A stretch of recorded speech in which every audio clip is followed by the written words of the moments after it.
It's all about things that are really scary, not about ghosts and not about ghosts and other paranormal beings, but about the condition that every person can face. A coma, an absence of reactions, loss of consciousness, in which you seem to freeze between our world and the other side. Having fallen into a coma, some people have been in the state for many years, and doctors still can't make any forecasts. But among the many sad stories, there are those that can be called a real miracle. So we'll talk about them today. Martin Pistorius was born in South Africa in 1975. In January 1988, when the boy was 12 years old, one day he came home from school and complained of a sore throat. It would seem that such a problem is treated with the simplest medications, but Martin never returned to school. His condition disastrously worsened, and doctors could not understand what was happening to the boy. A few days later, he was so exhausted that he almost completely lost control of his body and slept all the time. Soon, he began to quickly lose memory, and a couple of days later, fell into a coma. The cause of the disease was never established. Martin had long been treated for cryptococcal meningitis and cerebral tuberculosis, but everything was useless. After a while, the doctors admitted that Martin completely lost touch with the outside world, and nothing more can be done to help him. He was discharged from the hospital, and the parents were told that they'd use a could only look after him and wait for the disease to do its job. Of course, there was a tiny chance that the boy would recover, but the doctors claimed that he would never be able to return to normal life. In a state of coma, people rarely live long, but Martin, contrary to all predictions, kept hanging on to his life. However, was this existence a real life? He spent more than 10 years at home. Everyone thought that he'd lost all contact with the outside world, but Martin claims that he regained consciousness a couple of years after he fell ill. I was completely unresponsive. I was in a virtual coma. I was lost in the land where dragons lie, and no one could rescue me, Martin shared. When he was 17 years old, he completely regained his consciousness. Memory returned to him, but the guys still couldn't talk. He felt like a ghost, because people seemed to look through him, and Martin himself could only watch them. However much I tried to beg and plead, they'd shout and scream. I couldn't make them notice me, Martin wrote later. The stark reality hit me, that I was going to spend the rest of my life like that, totally alone. The guy was trapped, and his only interlocutor was his own thoughts that could not be called joyful. Once Martin even heard his mother, in a fit of despair, said that it would be better if all this ended right now, no matter how. This was the most terrible moment in his life. I knew. The boy was hurt, but he understood that she said it because she considered herself to be a bad mother that can't help her beloved son. The only one who believed in the boy until the very end was his father. Every day he washed and fed Martin, dressed and even made a massage. Inside, I cried desperately to him, "Daddy, I'm here. Can't you see?" But he didn't notice me. I could only stare, praying my silent desperation would somehow communicate itself, recalls Martin. To train the brain, the boy constantly solved problems in his mind, and one day, everything changed. When Martin was 25, one of the paramedics that worked with him noticed his faint attempts to make it clear that he was present. A meaningful look, a barely perceptible smile, a nod.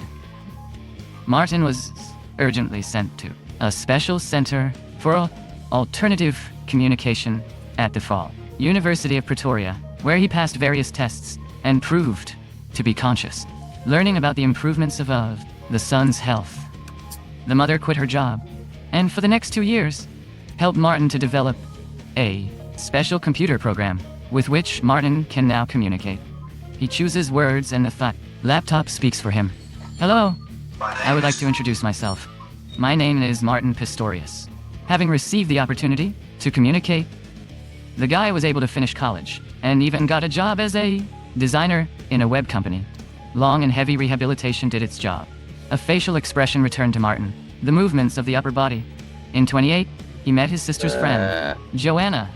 A year later, they got married and lived happily together in the UK.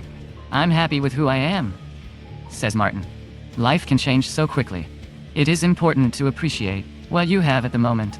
In 2011, Martin Pistorius's book, Ghost Boy, was published, in which he told his story and shared all the experiences that he'd had while he was locked inside his own body. Martin calls on everyone to treat each other with kindness, respect, and sympathy. Never underestimate the power of reason, the importance of love and faith, and don't ever stop dreaming. But no matter how marvelous the now story of Martin seems, it's not the only one. In 2007, a Polish guy named Jan Grzycki came to his senses after spending 19 years in a coma.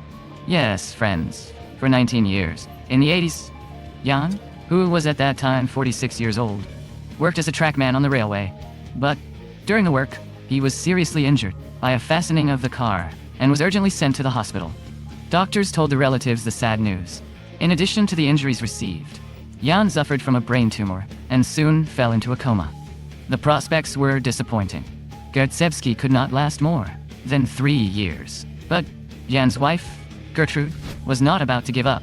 Every day, she not only did all the necessary procedures for her husband, but also constantly talked to him, sharing the latest news. It would seem like quite a meaningless occupation, but Gertrude saw Jan react to her words. She just thought everyone else didn't see it. The man's fingers trembled, and his eyes moved under his eyelids. But the doctors asserted that these involuntary convulsive movements meant nothing. But as Jan grew older, the size of the tumor decreased, allowing him to gradually regain consciousness. In the end, everything ended in a completely unexpected way. Mr. Grzycki came to himself on April the 12th, 2007. Doctors couldn't say anything. Turned out that Gertrude was right all this time. At the time when Grzycki fell into a coma, he had 4 children. Back then, Poland, or rather the then Polish People's Republic, was in a deep economic crisis. The workers constantly organized mass strikes, and in general, life was not easy.